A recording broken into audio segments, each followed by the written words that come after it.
of the information that other people say about predictive policing. And it was in March of '74 that the CIA's Operation Chaos, which was to harass and keep surveillance on American dissidents, was officially so. The kind of paranoia which Michael DeMuth noted, which was real, was based on the fact that we were harassed, we were under surveillance. We really were, about it whatsoever. I've seen my CIA file, I've seen my FBI file. Under the American Freedom of Information Act, I was legally able to see both files. The CIA opened my mail, the FBI had a file on me. All right, so let's see who this guy is. So his name is Philip K. Dick. He was a sci-fi visionary. He died 41 years ago in a state of ruin. But his predictions of AI and predictive policing and virtual reality have come uncannily true. In 1977, Dick reflects on his surprising emotion upon discovering he was being harassed by the FBI and the CIA. So his predictions of AI coming true and being real were not a fallacy. And you too can order a public records request, a FOIA request of your dossier. I would say the vast majority of Americans, including myself, anyone who's involved in government accountability operations, anyone who's involved in the auditor community, they probably have a pretty thick dossier on them. We know that the Biden administration used a public-private company, I believe it was FinCEN, to illegally and unlawfully target anyone who shopped at Dick's Sporting Goods, anyone who bought a Bible or bought a firearm as a potential domestic violent extremist. That's what they do. And now it looks like Trump is going to do the same thing. And that's why I tell you guys, I don't think it's a left-right dichotomy. I think it's a government versus us dichotomy, unfortunately. And I don't know. What do you guys think? I'd like to see your comments.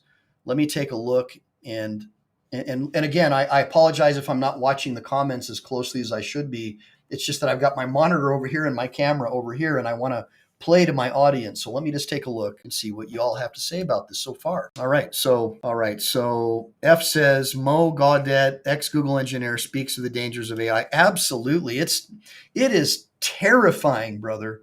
I mean, this is unfreaking believable to me that this is being allowed to happen and that the American people aren't terrified of this. But look, when the government creates a crisis, it gives them the opportunity to take away more of our freedoms, right? I believe it was Rahm Emanuel who said, let no crisis go to waste. Use it as a tool to strip people of their freedom, because the people will knowingly allow you to strip away their freedom. These people warned us about the Twin Towers incident in Building 7, the so-called conspiracy theorists, that now the government would have secret courts and that they would illegally violate the Fourth Amendment and pass laws to take away our Fourth Amendment rights. Well, that's precisely what happened. Now we have FISA courts, right? Where they have top secret courts where they get warrants against you secretly. They can surveil you secretly. We've seen the information with Mr. Gold, with the helicopters and airplanes surveilling him, using that, I think it's a device called Scorpion, if I'm not mistaken, where they can literally monitor all of your cell phone data and all your information, as well as all your neighbors, and see what you're doing, see what you're up to. So Big Brother is here in earnest, guys. It is here. So yes, it's called the Patriot Act. So Kinetic Customs and Racing points out that the Patriot Act was penned before 9/11. Well, just like Bill Gates predicted and Fauci predicted we were going to have a mass pandemic, right? And then all of a sudden it happened. And who benefited from that? People selling the so-called cure, right? The cure that many people say wasn't a cure at all. But if they say that, they'll have their YouTube channel banned. They'll have their Twitter accounts banned, right? Remember this? If you spoke, even scientists and doctors who disagreed were muzzled and they were threatened with losing their medical licenses. That's how much power these people have, guys. This is no joke. So Stingray, that's right. Stingray. I said Scorpion. Hold on a minute. Let me give credit where credit's due. So Tom Shaw says that it's called Stingray. It's absolutely right. By the way, guys, email your friends and text your friends and let them know I'm online.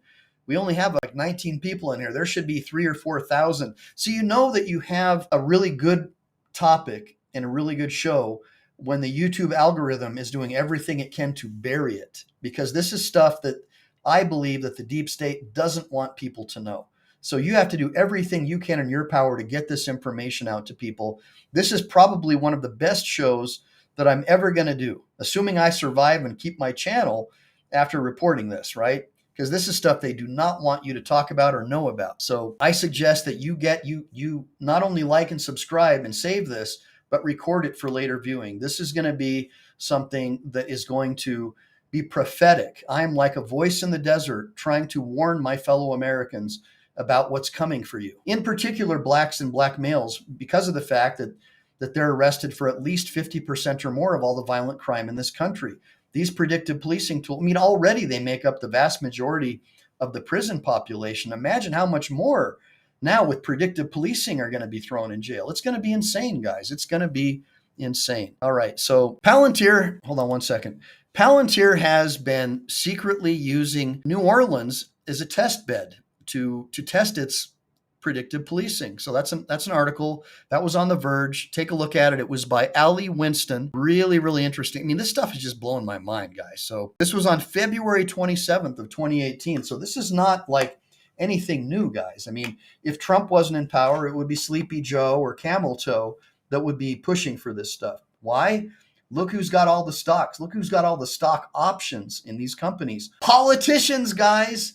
They don't care about you. All they care about is lining their own pockets. Give me a bunch of ones if you agree. All right, so let's go ahead now and take a look. Okay, Clive Thompson is talking about a 2.5-year study over on X of predictive policing, and he finds that it's a crap show of hunches, math washed into seeming objectivity. And that's why I think these fact checkers are a joke. I mean, they're all far left, political, butt kissers, right? And those are the fact checkers. And that's why all the conservatives were getting all their Twitter accounts wiped out if they disagreed with anything the Biden administration said. And so don't think that it's not going to happen when a so-called conservative gets into power. And by the way, I don't believe that Trump is a conservative at all. I think that he's an old school Democrat, and it makes sense that he would support this stuff. But predictive policing casts a very wide net, as I said before.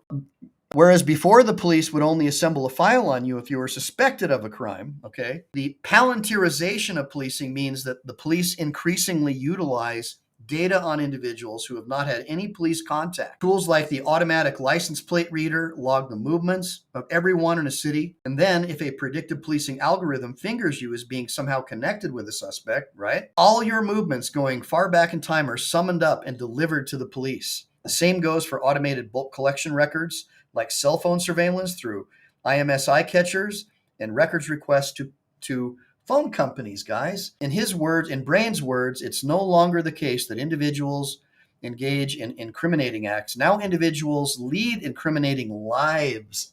Individuals lead incriminating lives. Repeat after me. Palantir and this new big, beautiful bill will lead to a place in time very soon where you will now lead an incriminating life subject to interrogation at any time in violation of the Fourth Amendment, in my opinion. But when you have in the big, beautiful bill that it's not subject to any oversight for 10 years, what do you think is going to happen, guys? Come on, think about it.